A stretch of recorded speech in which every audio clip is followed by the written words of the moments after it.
What's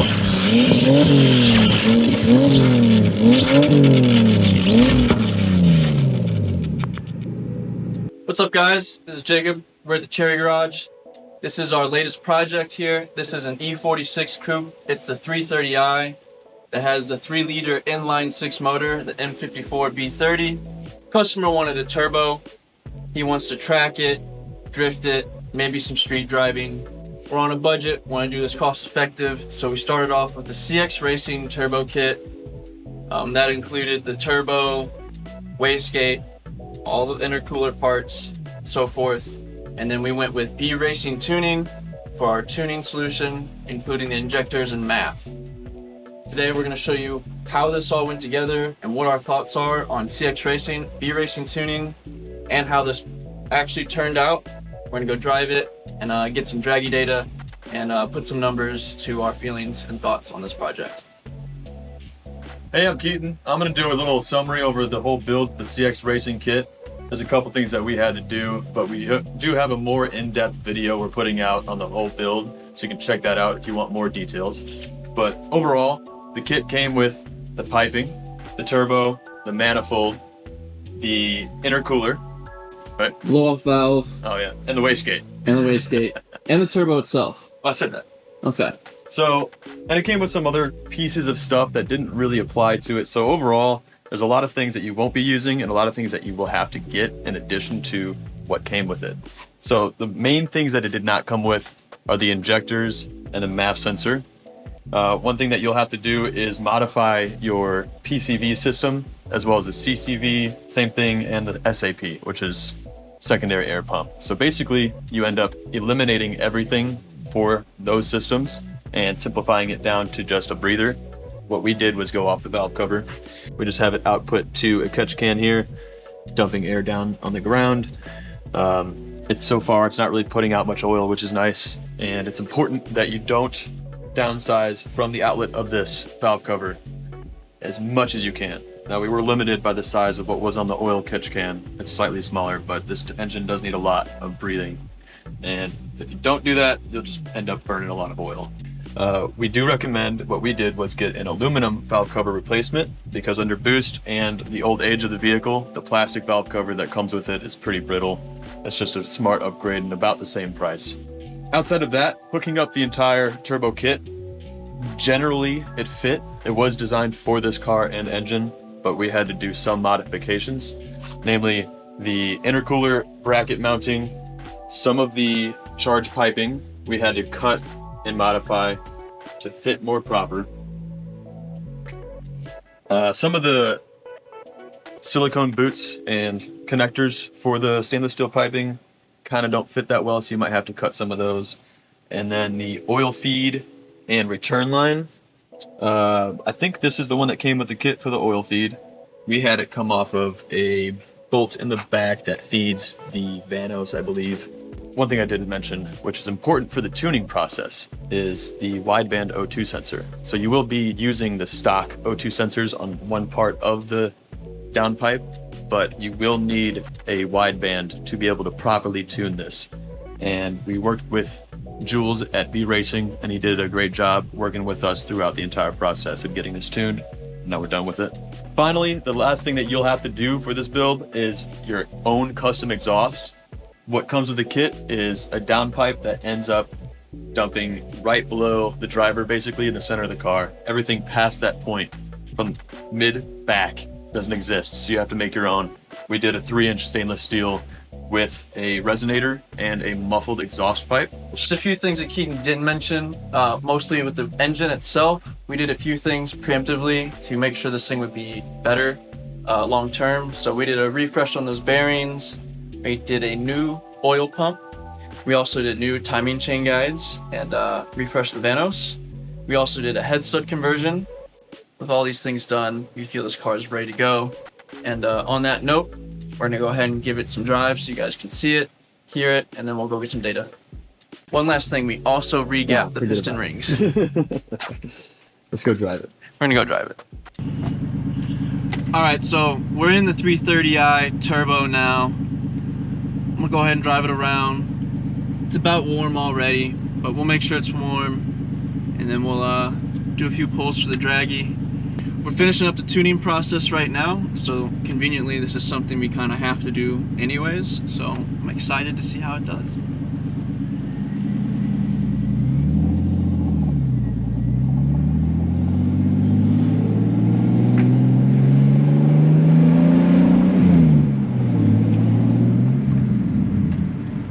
One thing I'll say right off the bat, this car does sound awesome. I love it. Straight six sounds good, strong, and then the turbo noises, they're, you know, you just gotta love them.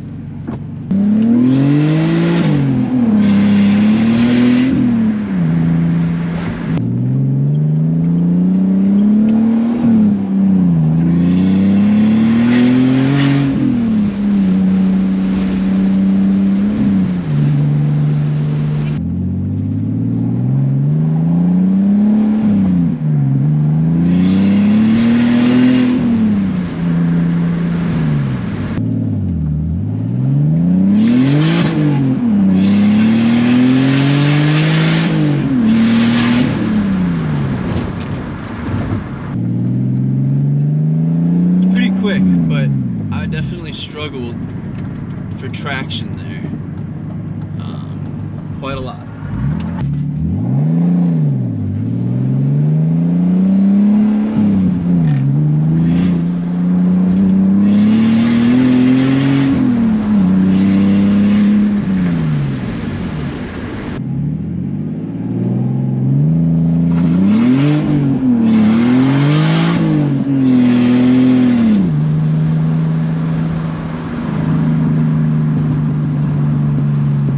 No traction there.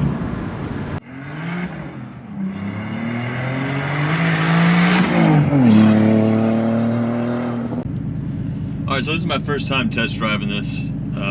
Jacob did all the tuning process, so I don't really have any experience in it fully. I drove it like at 20% throttle, so I'm going to see how this feels after building it all and finally testing it out.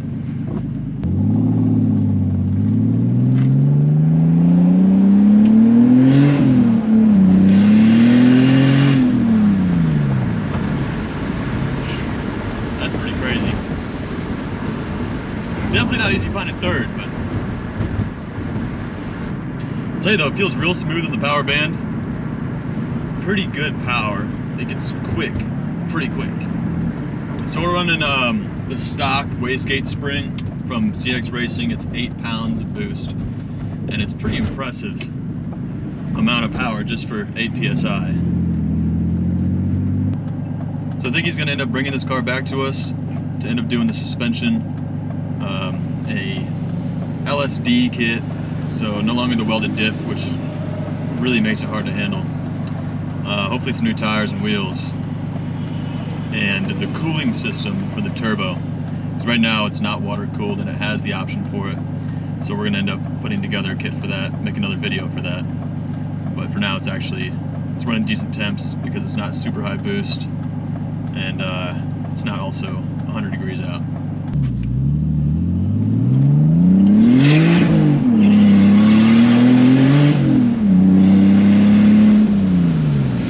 This thing's crazy fast. Jeez.